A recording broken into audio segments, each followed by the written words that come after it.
2027-এর উত্তরপ্রদেশের বিধানসভা নির্বাচন এখনো অনেকটা দূরে, কিন্তু রাজনৈতিক যুদ্ধ শুরু হয়ে গিয়েছে। একদিকে বিজেপির শক্তিশালী সামাজিক সমীকরণ, তো অন্যদিকে মুসলিম ভোটের বড় অংশ এসপির দিকে যাওয়ার সম্ভাবনা। কিন্তু প্রশ্ন হলো, যেই কৌশলকে আপনি নিজের শক্তি ভাবছেন, সেটা কি বিজেপির হাতে আপনার দুর্বলতা হয়ে উঠতে পারে?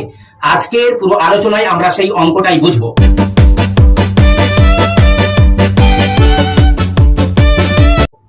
উত্তরপ্রদেশের রাজনীতি বুঝতে হলে প্রথমে একটা বিষয় বুঝতে হবে, এই রাজ্য শুধু আর 5টা অন্য রাজ্যের মতো নয়। উত্তরপ্রদেশকে বহুদিন ধরেই বলা হয় দিল্লির ক্ষমতার দরজা, কারণ দেশের লোকসভায় মোট 543টি আসনের মধ্যে উত্তরপ্রদেশেই রয়েছে 80টি আসন। অর্থাৎ লখনৌয়ের রাজনীতি অনেক সময় দিল্লির রাজনীতির দিকও নির্ধারণ করে। আর এই কারণেই 2027-এর উত্তরপ্রদেশের নির্বাচন শুধু বিজেপি বনাম এসপিরই লড়াই নয়, এটা হতে পারে ভারতের পরবর্তী রাজনৈতিক সমীকরণের জন্য একটি বড় পরীক্ষা। এখন আসি মুসলিম ভোটের কথায়। 2011 সালের জনগণনা অনুযায়ী উত্তরপ্রদেশে মুসলিম জনসংখ্যা ছিল প্রায় 19.3%।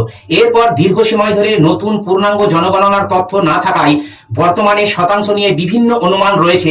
কেউ কেউ এই সংখ্যাকে 20%-এর উপরে বলে দাবি করেন। কিন্তু এখানে সবচেয়ে গুরুত্বপূর্ণ বিষয় শুধু সংখ্যা নয়, প্রশ্ন হলো এই সংখ্যাকে রাজনৈতিক শক্তিতে পরিণত করা যাচ্ছে কি না। কারণ গণতন্ত্রে জনসংখ্যা বড় হওয়া আর রাজনৈতিক দর কষাকষির ক্ষমতা বড় হওয়া এক জিনিস নয়। আপনার ভোট যদি আগে থেকেই ধরে নেওয়া হয় যে এটি নির্দিষ্ট দলের কাছে যাবে, তাহলে সেই দল আপনার ভোটকে কতটা নিশ্চিত ধরে নেবে। আর বিপরীত দল যদি জানে যে আপনার ভোট তাদের কাছে আসার সম্ভাবনা খুব কম, তাহলে তারা কি আপনাকে নিজেদের প্রধান রাজনৈতিক লক্ষ্য হিসাবে দেখবে? এই প্রশ্নটাই অত্যন্ত গুরুত্বপূর্ণ। উত্তরপ্রদেশে মুসলিম জনসংখ্যা বিভিন্ন অঞ্চলে সমানভাবে ছড়িয়ে নেই। কিছু জেলায় তাদের উপস্থিতি অনেক বেশি, কিছু বিধানসভা কেন্দ্রে তারা নির্বাচনের ফল নির্ধারণের গুরুত্বপূর্ণ ভূমিকা নিতে পারেন। কিছু আসনে মুসলিম ভোটারদের সংখ্যা 30%-এরও কাছাকাছি বা তারও বেশি, আবার বহু আসনে তাদের সংখ্যা 20%-এর আশেপাশে। এর অর্থ এই নয় যে কোনো সম্প্রদায়ের ভোট একসঙ্গে একটি দলের পক্ষে যাবে, কারণ ভোটারদের ব্যক্তিগত পছন্দ, স্থানীয় প্রার্থী, জোট, জাতপাতের সমীকরণ, উন্নয়ন, আইন শৃঙ্খলা এবং সরকারের কাজ সবকিছু নির্বাচনের ফলকে প্রভাবিত করে। কিন্তু রাজনৈতিক দলগুলির কাছে এই ডেমোগ্রাফিক প্যাটার্ন অত্যন্ত গুরুত্বপূর্ণ, কারণ একটি আসনে কোনো সম্প্রদায়ের ভোট যদি নির্বাচনের ফলকে প্রভাবিত করার মতো বড় হয়, তাহলে সেই ভোটের রাজনৈতিক মূল্য বেড়ে যায়। এখন প্রশ্ন হলো, এই শক্তি কেন অনেক সময় প্রত্যাশিত রাজনৈতিক প্রতিনিধিত্বে পরিণত হয় না? এর একটি কারণ হতে পারে ভোটারের বিভাজন। কখনো এসপি, কখনো বিএসপি, কখনো কংগ্রেস, আবার কখনো অন্য দল। বিভিন্ন সময়ে বিরোধী ভোটের সমীকরণ বদলেছে, আর যখন একাধিক দল এই ধরনের ভোট ব্যাংকের মধ্যে প্রতিযোগিতা করে, তখন ভোট ভাগ হয়ে যাওয়ার সম্ভাবনাও তৈরি হয়। এর ফলে এমন আসনেও ফলাফল বদলে যেতে পারে যেখানে একটি নির্দিষ্ট সম্প্রদায়ের ভোটারের সংখ্যা উল্লেখযোগ্য। এখানেই আসল প্রশ্নটা আসে, যদি কোনো সম্প্রদায় শুধু বিজেপিকে হারানোর লক্ষ্যেই ভোট দেয়, তাহলে সেই ভোট কি সত্যিই রাজনৈতিক দর কষাকষির ক্ষমতা বাড়াচ্ছে, নাকি রাজনৈতিক দলগুলোকে আরো সহজে ধরে নেওয়ার সুযোগ দিচ্ছে যে এই ভোট তাদের কাছে যাবে? এই প্রশ্নের উত্তর 2027-এর নির্বাচনের আগেই সবচেয়ে গুরুত্বপূর্ণ রাজনৈতিক আলোচনাগুলোর একটি হতে পারে। উত্তরপ্রদেশ বিধানসভায় মোট 403টি আসন। যদি কোনো সম্প্রদায়ের জনসংখ্যা প্রায় 20%-এর উপরে হয়, তাহলে স্বাভাবিকভাবেই প্রতিনিধিত্বের প্রশ্ন উঠবে। কিন্তু বিধানসভায় কোনো সম্প্রদায়ের প্রতিনিধিত্ব জনসংখ্যার শতাংশের সঙ্গে সরাসরি মিলে যাবে এমন কোনো নিয়ম নেই, কারণ ভারতের নির্বাচন হয় জিওগ্রাফিক্যাল কনস্টিটিউয়েন্সি বা নির্বাচনী এলাকার ভিত্তিতে। তাই একটি সম্প্রদায়ের ভোট অনেক আসনে ছড়িয়ে থাকলে তাদের মোট জনসংখ্যা বড় হলেও আসন জেতার সংখ্যা তুলনামূলক কম হতে পারে। অন্যদিকে কোনো সম্প্রদায় যদি নির্দিষ্ট কিছু আসনে কনসেন্ট্রেটেড থাকে, তাহলে তাদের রাজনৈতিক প্রভাব আরো বেশি হতে পারে। এটাই উত্তরপ্রদেশের নির্বাচনী অঙ্কের একটি বড় রহস্য। আর বিজেপির শক্তি বুঝতে হলে এই বিষয়টিও বুঝতে হবে, বিজেপি শুধু একটি সম্প্রদায়ের ভোটের উপর নির্ভর করে না। দীর্ঘ সময় ধরে দলটি বিভিন্ন সামাজিক গোষ্ঠীকে একসঙ্গে নিয়ে একটি বড় ইলেকট্রাল কোয়ালিশন তৈরি করেছে। উচ্চ বর্ণ, অন্যান্য পিছিয়ে পড়া শ্রেণী, বিভিন্ন অংশ, দলিত সমাজের বিভিন্ন অংশ এবং অন্যান্য ভোটের বিভিন্ন নির্বাচনে এই সামাজিক সমীকরণ বিভিন্নভাবে কাজ করেছে। এর সঙ্গে যুক্ত হচ্ছে ওয়েলফেয়ার পলিটিক্স, রেশন, আবাসন, গ্যাস, সড়ক, বিদ্যুৎ, সরকারি সুবিধা এবং সরকারি সুবিধাভোগী ভোটারদের একটি বড় অংশ। এই সমস্ত বিষয়ও নির্বাচনী রাজনীতিতে গুরুত্বপূর্ণ হয়ে উঠেছে। ফলে শুধু ধর্মীয় পরিচয় দিয়ে বিজেপির ভোট ব্যাংকে ব্যাখ্যা করা যায় না। একইভাবে শুধু মুসলিম ভোট দিয়ে এসপি বা অন্য কোনো বিরোধী দলকে ব্যাখ্যা করা যায় না। রাজনীতি তার চেয়ে অনেক বেশি জটিল। এখানে আরো একটি গুরুত্বপূর্ণ বিষয় হলো কাস্ট পলিটিক্স। উত্তরপ্রদেশে ব্রাহ্মণ, রাজপুত, যাদব, কুর্মি, পাসি, জাট এবং অন্যান্য বহু সামাজিক গোষ্ঠীর রাজনৈতিক আচরণ নির্বাচনের ফলকে প্রভাবিত করে। কোন দল যদি একটি নির্দিষ্ট সম্প্রদায়ের ভোট প্রায় নিশ্চিত ধরে নিতে পারে, তাহলে তারা অন্য সামাজিক গোষ্ঠীর মধ্যে নিজেদের ভোট বাড়ানোর চেষ্টা করতে পারে।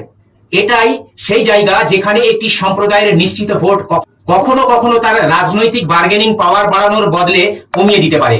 তবে এখানেও সাবধান হতে হবে, কারণ কোন সম্প্রদায়ের ভোট 100% কখনোই এক জায়গায় থাকে না। 2024-এর লোকসভা নির্বাচন হোক বা 2022-এর বিধানসভা নির্বাচন, ভোটের আচরণে পরিবর্তন দেখা গেছে। কখনো ট্যাকটিক্যাল ভোটিং হয়েছে, কখনো স্থানীয় প্রার্থীর গুরুত্বপূর্ণ হয়েছে, আবার কখনো অ্যান্টি ইনকামবেন্সি বা সরকারের কাজ বড় ইস্যু হয়েছে। তাই 2027-এর ফল এখন নিশ্চিত করে বলা অসম্ভব। এখন আসি আরেকটি গুরুত্বপূর্ণ বিষয়ের দিকে, 1947 এবং পার্টিশন। ভারতের রাজনীতিতে পার্টিশনের স্মৃতি এখনো বিভিন্ন রাজনৈতিক বক্তব্যে ব্যবহার করা হয়, কিন্তু ইতিহাসকে রাজনৈতিক স্লোগানে সীমাবদ্ধ করলে বাস্তবতা অনেক সময় হারিয়ে যায়। 1947-এর পার্টিশন ছিল অত্যন্ত জটিল একটি রাজনৈতিক ও মানবিক ঘটনা। ভারতের সমস্ত মুসলিম পাকিস্তানে চলে যাননি, বরং বিপুল সংখ্যক মুসলিম ভারতেই থেকে যাওয়ার এই পার্টিশনের পরে ভারতের মুসলিম নাগরিকদের দেশ নিয়ে বারবার অপরাধ বোধে ভোগানো কখনো সুস্থ গণতান্ত্রিক রাজনৈতিক আলোচনার ভিত্তি হতে পারে না। একই সঙ্গে পার্টিশনের ইতিহাস অস্বীকার করাও ঠিক নয়। লক্ষ লক্ষ মানুষ বাস্তুচ্যুত হয়েছেন, হিংসার শিকার হয়েছেন এবং নিজেদের বাড়িঘর হারিয়েছেন। এই ইতিহাসকে সম্মান করে বর্তমানের প্রশ্নে এগিয়ে যেতে হবে। আর বর্তমানের প্রশ্ন কি? বর্তমানের প্রশ্ন হলো কর্মসংস্থান কোথায়, শিক্ষার সুযোগ কতটা, স্বাস্থ্য ব্যবস্থা কেমন, আইন শৃঙ্খলা কেমন, ব্যবসার পরিবেশ কেমন, তরুণদের ভবিষ্যৎ কি, এবং সবচেয়ে গুরুত্বপূর্ণ, সরকার কি সব নাগরিককে সমান সুযোগ দিচ্ছে? রাজনৈতিকভাবে কোনো সম্প্রদায়ের শক্তি যদি সত্যিই বাড়াতে হয়, তাহলে শুধু একটি দলকে সমর্থন করলেই সেই শক্তি তৈরি হয় না, বরং রাজনৈতিক দলগুলির কাছে প্রশ্ন তুলতে হয়। প্রার্থী নির্বাচনে কি প্রতিনিধিত্ব থাকবে, স্থানীয় সমস্যার সমাধান কি, শিক্ষা ও চাকরিতে কি পরিকল্পনা আছে, আইন শৃঙ্খলা নিয়ে কি অবস্থান, এবং ভোটের পরে প্রতিশ্রুতির কতটা বাস্তবায়ন হবে। এই প্রশ্নগুলো শুধু মুসলমানদের জন্যই নয়, প্রত্যেক সম্প্রদায়ের ভোটারের জন্যই গুরুত্বপূর্ণ। কারণ গণতন্ত্রে ভোট কখনো রাজনৈতিক দলের স্থায়ী সম্পত্তি নয়। ভোটার চাইলে আজ একজনকে ভোট দিতে পারেন, আগামী নির্বাচনে অন্য কাউকেও ভোট দিতে পারেন।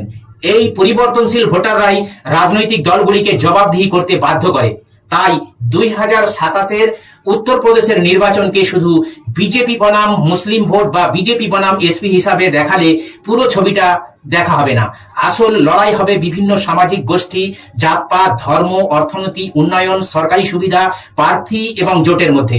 বিজেপি চেষ্টা করবে তার বিস্তৃত সামাজিক জোট ধরে রাখতে, এসপি চেষ্টা করবে তার নিজস্ব সামাজিক ভিত্তি আরো শক্তিশালী করতে, কংগ্রেস নিজেদের রাজনৈতিক জায়গা পুনরুদ্ধারের চেষ্টা করতে পারে, আর বিএসপিও যদি নিজেদের পুরানো সামাজিক ভিত্তি পুনর্গঠন করতে পারে, তাহলে ভোটের অঙ্ক আরো জটিল হতে পারে। আর যদি বিরোধী ভোট ভাগ হয়ে যায়, তাহলে তার সুবিধা কে পাবে, সেটিও গুরুত্বপূর্ণ প্রশ্ন।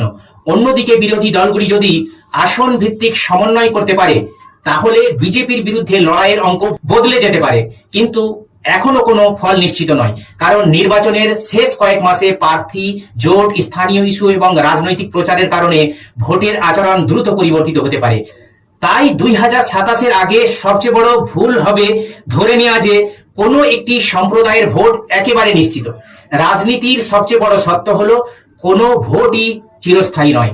ভোটার যদি মনে করেন কোনো দল তার প্রত্যাশা পূরণ করছে না, তাহলে তিনি রাজনৈতিক সিদ্ধান্ত বদলাতে পারেন। আর এই কারণেই উত্তরপ্রদেশের 2027-এর নির্বাচন এত গুরুত্বপূর্ণ। এখানে শুধু একটি সরকার নির্বাচন হবে না, এখানে পরীক্ষা হবে পুরানো কাস্ট ইকুয়েশন কতটা কার্যকর, ধর্মীয় মেরুকরণ কতটা প্রভাব ফেলবে, ওয়েলফেয়ার পলিটিক্স কতটা কাজ করবে, বিরোধীদের জোট কতটা কার্যকর হবে, এবং সবচেয়ে বড় কথা, উত্তরপ্রদেশের ভোটাররা শেষ পর্যন্ত কোন ইস্যুকে নিজেদের ভবিষ্যতের জন্য সবচেয়ে গুরুত্বপূর্ণ মনে করবেন। তাই আজ থেকেই একটি বিষয় পরিষ্কার, 2027-এর উত্তরপ্রদেশের নির্বাচন শুধু কে জিতবে এই প্রশ্ন নয়। আসল প্রশ্ন হলো কোন সামাজিক সমীকরণ ভাঙবে, কোন নতুন জোট তৈরি হবে, এবং কোন রাজনৈতিক কৌশল শেষ পর্যন্ত অস্ত্র হয়ে উঠবে। বিজেপি কি বিরোধীদের ভোটের বিভাজনকে নিজেদের পক্ষে কাজে লাগাতে পারবে? এসপি কি নিজেদের সামাজিক ভিত্তিকে আরো বিস্তৃত করতে পারবে? বিএসপি কি আবারও গুরুত্বপূর্ণ শক্তি হয়ে উঠবে? কংগ্রেস কি নিজের হারানো জায়গা ফিরিয়ে আনতে পারবে? আর ভোটাররা কি শুধু পরিচয়ের রাজনীতিতে ভোট দেবে, নাকি উন্নয়ন, চাকরি, শিক্ষা, স্বাস্থ্য এবং আইন শৃঙ্খলাকেও সমান গুরুত্ব দিবে? এই প্রশ্নগুলোর উত্তর সঠিক করবে 2027-এর উত্তরপ্রদেশের রাজনৈতিক ভবিষ্যৎ। আর মনে রাখবেন, উত্তরপ্রদেশের ফল শুধু লখনৌকে বদলায় না, অনেক সময় উত্তরপ্রদেশের রাজনৈতিক পরিবর্তনের ঢেউ দিল্লির দরজাতেও গিয়ে পৌঁছায়।